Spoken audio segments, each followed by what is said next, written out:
श्रीराम श्रीराम श्रीराम श्रीराम श्रीराम श्रीराम विघ्नं कुर्मे देव सर्वकार्येषु सर्वदा आपदामपहर्तारं तातारं सर्वसम्पदा लोकाभिरामं श्रीरामं योगियोगिनां सर्वमङ्गलमाङ्गल्ये शिवे सर्वार्थसाधिके शरण्ये त्र्यम्बके गौरी नारायणे नमस्ते नीलाञ्जन समाभासं रविपुत्रं यमाग्रजं छायामार्तण्डसम्पूर्णं दण्डमामि शनैश्चरं वसुदेवसुतं देवं तं सुचारुरमर्दनं देवकी परमानन्दं कृष्णं वन्दे जगद्गुरुं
हरण करणारा जो आहे, आपल्या पापाचं, आपल्या दुःखाचं, आपल्यावर आलेल्या संकटाचं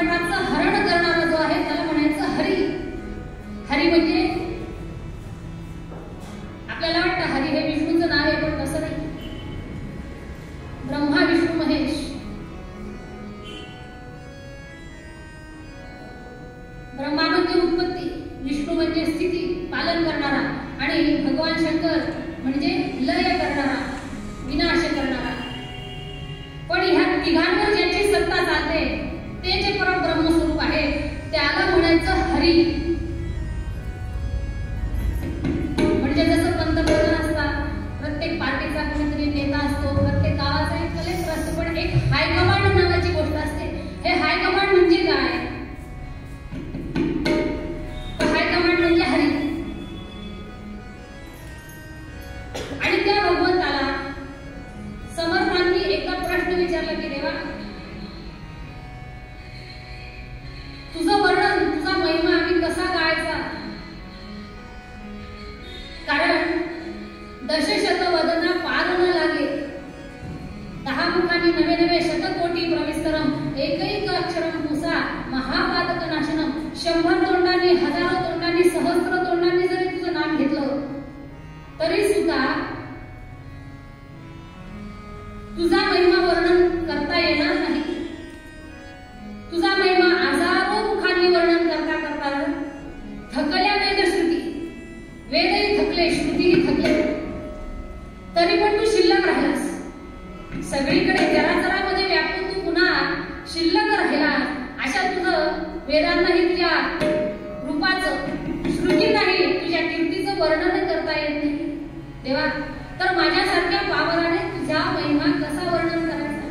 वेदा नाही नाही कळला, वेदा नाही नाही कळला.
शतवदना पार न लागे थकल्या वेदश्रुती हरी तुझा महिमा वर्णू किती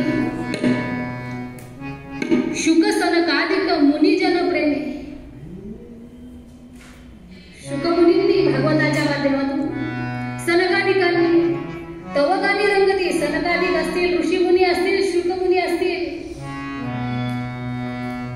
तुझा महिमा वर्णन करताना गायन या कलेचा आश्रय घेतला असेल किंवा तुझं गायन करताना तुझ्या लीलांचं वर्णन करताना ते तुझ्या नामामध्ये रंगून गेले भगवंताचं नाम इतकं गोड की ते गाता गाता त्याच्यामध्ये संत रमून गेले ऋषीमुनी रमून गेले पण आपली कंडिशन अशी आहे कंडिशन मुद्दा मराठी शब्द वापरला आपली परिस्थिती अशी आहे की आपल्याला भगवंताचं नाम इतकं गोड आहे तरी सुद्धा आपली परिस्थिती अशी असते की ते आपल्याला आवडत नाही भगवंत सोडून बाकी सगळं आवडतं जीवाला विषयामध्ये जीव इतका उरफटत चाललाय की एक वेळ देवपूजा करता करता माणूस मोबाईल थांबवतो देवपूजा आणि फोन आला असेल तर फोन घेतो पण असं म्हणतो का तो की देवपूजा झाल्याशिवाय मी फोनला हातच लावणार नाही किती पण महत्वाचा कारण देवापेक्षा महत्वाचं जगात काहीच नाही पण आपली गोष्ट अशी झाली आहे की देव आपल्यासाठी अत्यंत जमलं तर देवाचं काहीतरी करूया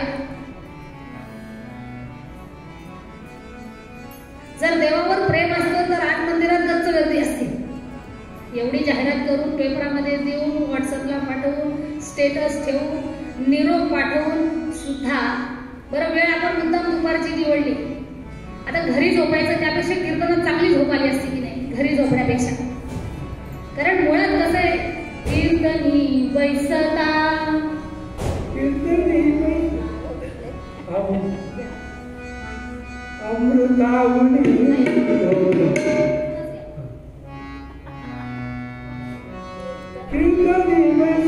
मी म्हणत नाही हे नामदेव महाराज म्हणतात कीर्तनी बैसता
कीर्तन ऐकताना झोप येते असं नाही बरं कीर्तनकाराला सुद्धा झोप येते कधी कधी कीर्तन करताना म्हणजे आताचे कीर्तनकार कसे असतील याचा विचार आपण आम्हाला सुद्धा झोप येते कधी कधी म्हणून झोप झाल्यानंतरचीच वेळ देतो आम्ही झोपेची वेळ सोडूनच कीर्तनाची वेळ देतो की आपल्या झोपेची वेळ टळता कामा नये श्रोते झोपले तरी कीर्तनकाराला जागच राहावं लागतं आणि म्हणून दशशतवदना पार न लागे थकल्या वेदश्रुती हरी रे तुझा महिमा वर्णू किती बरं भगवंताचं वर्णन करण्याची बुद्धी आपल्याकडे आहे भगवंताचं वर्णन करायचं कशा करता भगवंताचं आपण वर्णन केलं भगवंताची स्तुती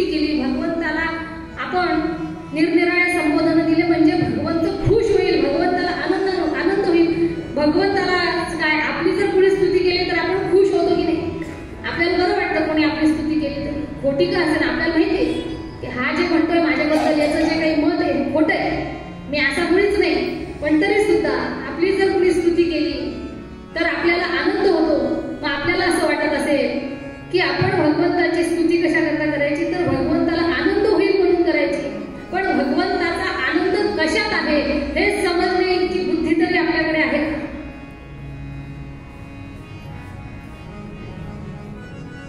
भगवंताला आनंद कशामुळे होईल हे ठरवण्याची बुद्धी आपल्याकडे नाही, एवढी समज आपल्याला नाही. आणि म्हणून शुकसनकादिक मुनिजन प्रेमे तव गाणी रंगती, आणि म्हणून अखंड भगवंताच्या नामामध्ये, अखंड भगवंताच्या कीर्तनामध्ये, अखंड भगवंताच्या भक्तीमध्ये संत रमले.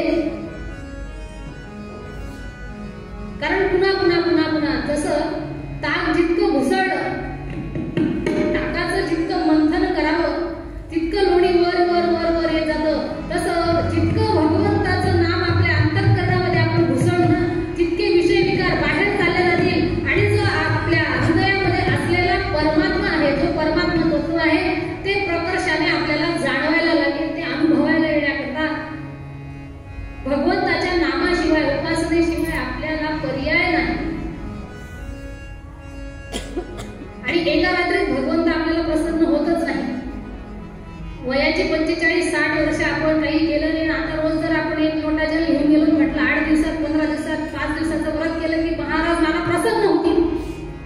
भगवान शिवशंकर, भगवान शिवशंकराला प्रसन्न करण्याकरता स्वतः आदिमाया जगदंबेला 2 जन्म घ्यावे लागले.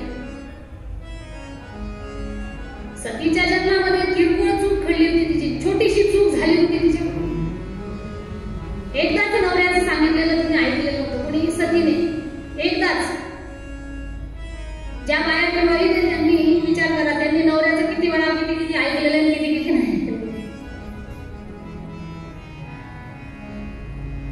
एकदाच भगवंताने सांगितलं तुझ्या वडिलांचं आपल्याला आमंत्रण नाही, तू तिकडे जाऊ नयेस असं मला वाटतं. पण तिने ऐकलं नाही आणि दक्षाच्या यज्ञकुंडामध्ये स्वतःच्या शरीराची आहुती तिला द्यावी लागली. त्यानंतर कोकिळेचा जन्म घ्यावा लागला. मग पार्वतीच्या रूपामध्ये आली, पण लगेच भगवंत प्राप्त झाले नाही. मग आपल्याला एक लोटा जल मध्ये कसं द्यावं? पण समर्थ म्हणतात, संत म्हणतात, काही करारे साधन जेणे जोडे नारायण, काहीतरी सुरुवात तर करा. एक लोट्यापासून सुरुवात कराल कराल कराल, कुठेतरी कधीतरी आपलं सोडा हो. तुकाराम महाराज म्हणतात, जन्मोजन्मी आम्ही बहु पुण्य केले तेव्हा या विठ्ठले कृपा केली. अनेक जन्म केले आम्ही, अनेक जन्म. भक्त प्रल्हादाला असेल किंवा ध्रुव बाळाला असेल 5व्या वर्षी, ध्रुव बाळाला वयाच्या 5व्या वर्षी, भक्त प्रल्हादाला 5व्या वर्षी भगवंत प्रसन्न झाले. भगवंताने त्यांच्याकरता म्हणून प्रकट व्हावं एवढी पुण्य, हे इतकं सोपं होतं का? 100वा जन्म होता भक्त प्रल्हादाचा. 100 जन्मामध्ये एकही चूक घडलेली नव्हती त्यांच्याकडून. 100 जन्म सलग. त्यावेळेला भगवंताची प्राप्ती झाली. आपले तर किती पाप आहेत आपल्यालाही कल्पना नाही. मग आपल्याला लगेच भगवंत पावेल असं होणार नाही.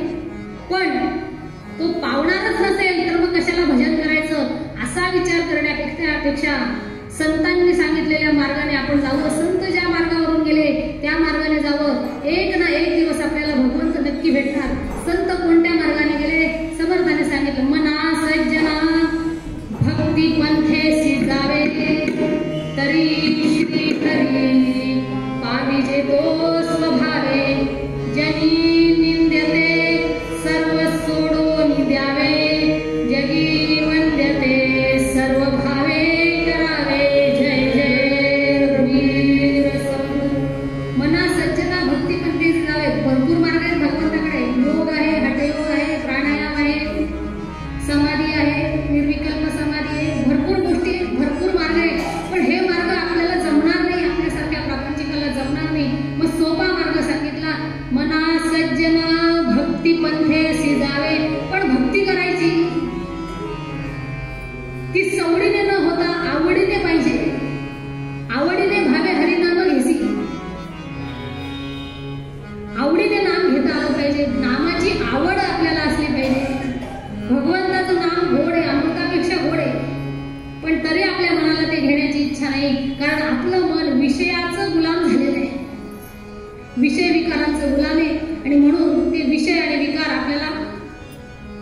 विषय वाटतात त्याच्यातच माणसाला डुक्कर असतं ना, डुक्कर, गटारीत लोळणारं डुक्कर,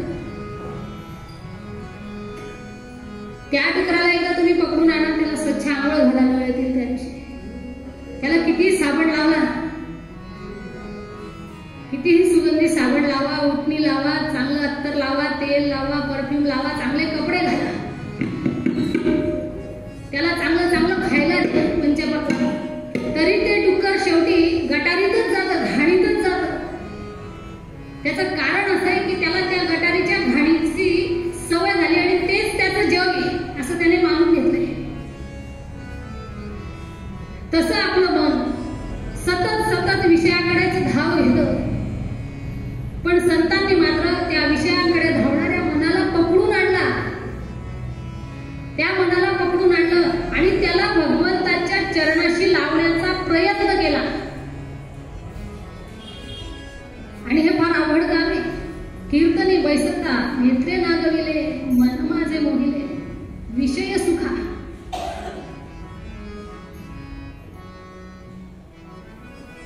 आम्हाला ह्या गोष्टी आवडत नाही. आता असं झालंय, आता जसं पूर्वी रिक्षा फारशा नव्हत्या, रस्ते चांगले नव्हते, मोबाईल नव्हता, फोन नव्हते, वर्तमानपत्र सुद्धा श्रीमंत माणूस घेऊ शकायचा. एक संपूर्ण गल्ली मिळून एक वर्तमानपत्र वाचायची, वाचनालयात जाऊन लोक वर्तमानपत्र वाचायचे. आता इतक्या सोयी झाल्या, गाडी आहे प्रत्येकाकडे, फोन आहे, सगळे. पण फार नाही, 15-1 वर्षापूर्वी असं होतं परिस्थिती की अनेक सुख सोयी उपलब्ध नव्हत्या, तरी लोक रात्री 9-10 वाजता कीर्तनाला जायचे. ज्या कोणा महाराजांचं कीर्तन असेल तिथे कीर्तनाला जायचे, प्रवचनाला जायचे, कथेला जायचे, महिनाभर कीर्तन चालायचे आणि रात्री 1-2 वाजेपर्यंत कीर्तन चालायचे. लोक पायी जायचे 5-6 किलोमीटर. काही लोक खेड्यावर असतील तर पायी जायचे, सायकलीवर जायचे. पण त्यावेळेला धर्माविषयी, भगवंताच्या कीर्तनाविषयी, नामाविषयी लोकांजवळ प्रेम होतं, आस्था होती, ओढ होती. आता जेवढे साधनं वाढले, जेवढा विज्ञानाने प्रगती केली, तेवढा अध्यात्माला लोक पाठ दाखवायला लागले. आम्हाला अनेक लोक विचारतात, तुम्ही युट्यूब चॅनल नाही काढत का? तुमचं कीर्तनाचं युट्यूब चॅनल का बरं नाही? आम्हाला बघायला मिळेल का एखादा व्हिडिओ? पण आम्ही कीर्तनामध्ये पूर्णपणे मनाई करतो की व्हिडिओ कोणाचे कीर्तनाचे काढायचे नाही. युट्यूब चॅनल आपल्याला काढायचं नाही. आपण जगाच्या पेक्षा पाठीमागे राहिलो तरी चालेल, पण आपण भगवंताच्या जवळ राहणं जास्त महत्वाचं आहे. खरं सांगा, आपल्या मोबाईलमध्ये, प्रत्येकाच्या मोबाईलमध्ये हजारो कीर्तनकारांचे युट्यूब चॅनल आहे, पण आपण असं कधी करतो की कीर्तन लावलंय आणि आपण बसलोय 3 तास आपण हल्लोच नाही. आपल्याला कधी इच्छा होते की आपण मोबाईलमध्ये कीर्तन पाहावं किंवा कीर्तन ऐकावं आणि खूप एकाग्रतेने ऐकावं, अशी आपल्याला इच्छाच होत नाही. आणि म्हणून मोबाईलवर आपल्याला किती लाईक्स मिळाल्या, किती कमेंट्स मिळाला, आपले किती फॉलोअर आहे, त्याच्यापेक्षा आपल्याला कुणीतरी फॉलो करण्या इतके आपण निश्चित मोठे नाही आहोत. पण ज्याला फॉलो करायला पाहिजे, आपण जर त्याला फॉलो केलं तर लोक आपल्याला फॉलो करतील ना. ते आधीच वाईट आहे अशातला भाग नाही, पण आपण सवडीने पाहतो, जमलं तर पाहतो, आवडलं तर पाहतो. कधी एखादं भजन पुढे करून देतो, मध्येच कुठेतरी जाहिरात लागते, मग आपल्याला कंटाळा येतो, मध्येच डाटा संपतो, मध्येच चार्जिंग संपते, अनेक प्रकारच्या भानगडी आहेत. आपण इथे ज्या वेळेला भगवंताच्या सान्निध्यामध्ये कीर्तन, प्रवचन, कथा आपण ऐकायला जातो, त्यावेळेला सगळ्या उपाधी विसरून जायला हव्या. मोबाईल लावलाय, कीर्तन चाललंय, कोणीतरी येतं, आपण त्याच्याशी गप्पा मारतो, पटकन बंद करतो, हा अपमान आहे. एखादं कीर्तन चालू आहे, प्रवचन चालू आहे, कोणीतरी मोठी व्यक्ती काहीतरी सांगते. टीव्हीच्या बाबतीत सुद्धा घ्या. टीव्हीवर आपल्याला आज कंटाळाला, आपण हे चॅनल, उद्या तो कंटाळाला, तो ते चॅनल. कुठल्याही ठिकाणी आपली बुद्धी, मन स्थिर नाही, म्हणून त्याचा फारसा प्रभाव आपल्यावर पडत नाही. नाहीतर दिवसभर आस्था चॅनलवर हजारो महाराज येतात रोज, कितीतरी विद्वान लोक येतात, कितीतरी लोक आस्था चॅनल रोज पाहतात, संस्कार चॅनल रोज पाहतात, पण तगड्या लांब करून पाहता, काय उपयोग? कीर्तनाला बसताना, प्रवचन ऐकत असताना कसं बसलं पाहिजे? कमीत कमी आपण झोपून जातो, झोपून रिमोट घेतो. असं कोणीतरी महाराज बोलतायत अशी आपल्याला भीतीच वाटत नाही. गादीवर बसून ऐकतो, चपला घालून फिरतो इकडे तिकडे. काही काही लोक तर संडासात सुद्धा कानात गोळे घालतात, ते ऐकतात संडास करता करता. इतका देव निकृष्ट करून टाकला आपण.